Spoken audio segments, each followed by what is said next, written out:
Hello बच्चों, let's read the question. Calculate the pH of a solution containing 6.18 grams of H3BO3 and 15.08 grams of NaH2BO3 in 1 liter. के H3BO3 का हमें दे दिया गया है, that is 7.3 × 10 to the power of -10. So first of all, इस question में जो भी हमारा की कॉन्सेप्ट रहेगा उसे हम यहाँ पर एक बार डिस्कस कर लेते हैं. So here the key concept is all about calculation of pH. So यहाँ पर इस क्वेश्चन में हम कैलकुलेट करने वाले हैं हमारे सॉल्यूशन की पीएच.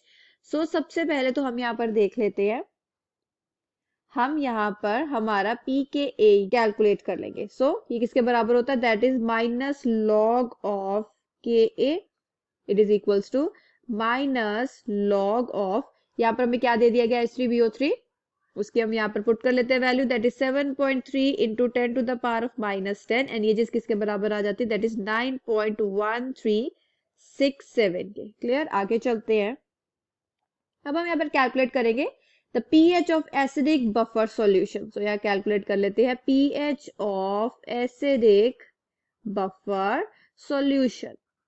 सो इसको हम किस तरीके से कैलकुलेट करने वाले हैं अब हम आगे देखते हैं. is pH is equals to pKa plus log of NaH2BO3 divided by H3BO3. Clear? So ये चीज क्या आ जाएगी हमारे पास? pKa अभी हमने यहाँ पर कैलकुलेट किया था, that is 9.1367 plus log of, हमें यहाँ पर इनकी वैल्यूज क्वेश्चन में गिवन है, इसका है हमारे पास BO3 के लिए यहाँ पर हमारे पास वैल्यू रहेगी 0.18 डिवाइडेड बाय H3BO3 के लिए रहेगी हमारे पास 0.1. आगे चलते हैं. 9.1367 माइनस 0.254, इसका हमारे पास आता है आफ्टर सब्सट्रैक्शन दैट इज 8.88, जिसको हम यहाँ पर अप्रोक्सीमेटली 9 के बराबर ले लेंगे. अब हम यहाँ पर नंबर ऑफ मोल्स कैलकुलेट कर लेते हैं हमारे H3BO3 के लिए. तो यहाँ पर आ जाएगा हमारे पास mass divided by molar mass. So mass हमने यहाँ पर क्या निकाला, दैट इज हमें क्वेश्चन में गिवन है 6.18 ग्राम्स एंड मोलर मास आ जाएगा हमारे पास 62.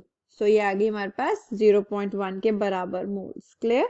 सिमिलरली कैलकुलेट कर लेते हैं अब हम यहाँ पर NaH2BO3 के लिए सेम फॉर्मूला एंड यहाँ पर आ जाएगा हमारे पास दैट इज मास जो क्वेश्चन में हमें गिवन है जो कि है 15.08 डिवाइडेड बाय मोलर मास 84.